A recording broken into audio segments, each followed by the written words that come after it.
حضرت سلمہ، ان کا ایک واقعہ میں ذرا بتا کر پھر اپنی بات کی طرف آؤں۔ ان کے جو شوہر تھے پہلے، ان کا نام تھا ابو سلمہ، اور وہ جنگ احد میں زخمی ہو گئے اور بعد میں ان کا انتقال ہو گیا، شہید ہو گئے۔ وہ زخموں کی تاب نہ لا کر شہید ہو گئے۔ سلمہ غم میں تھی، میرے آقا کریم علیہ السلام کے پاس پہنچی تو حضور علیہ السلام نے صبر کی تلقین فرمائی، پھر فرمایا سلمہ اس دعا کو پڑھ لیا کرو، اس دعا کی برکت سے تمہیں رب جو ہے وہ بہتر نعم البدل عطا فرمائے گا۔ کیا فرمایا میرے آقا کریم نے؟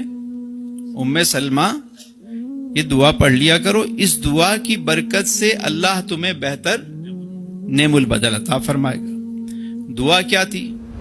دعا ہے انا للہ و انا الیہ راجعون، اللہم اجرنی فی مصیبتی واخلف لی خیرا منہا۔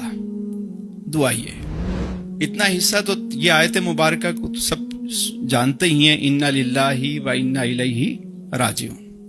آگے ہے اللہم اجرنی فی مصیبتی، اے اللہ مجھے اس تکلیف پر اجر عطا فرما، واخلف لی خیرا منہا، اور مجھے اس کا بہتر نعم البدل عطا فرما۔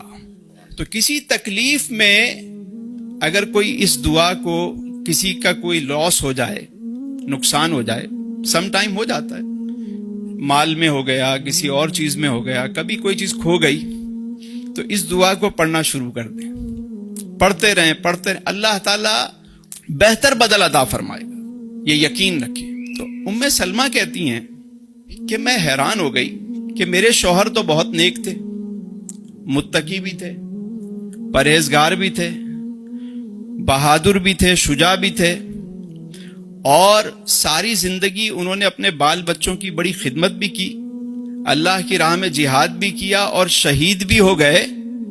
تو میں سوچنے لگی کہ مجھے میرے شوہر سے بہتر بدل کیا ملے گا؟ بات سمجھ میں آ رہی؟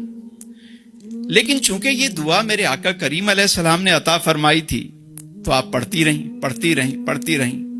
کچھ عرصہ گزرا تو میرے آقا کریم علیہ السلام نے سلمہ کے ہاں نکاح کا پیغام بھیجا۔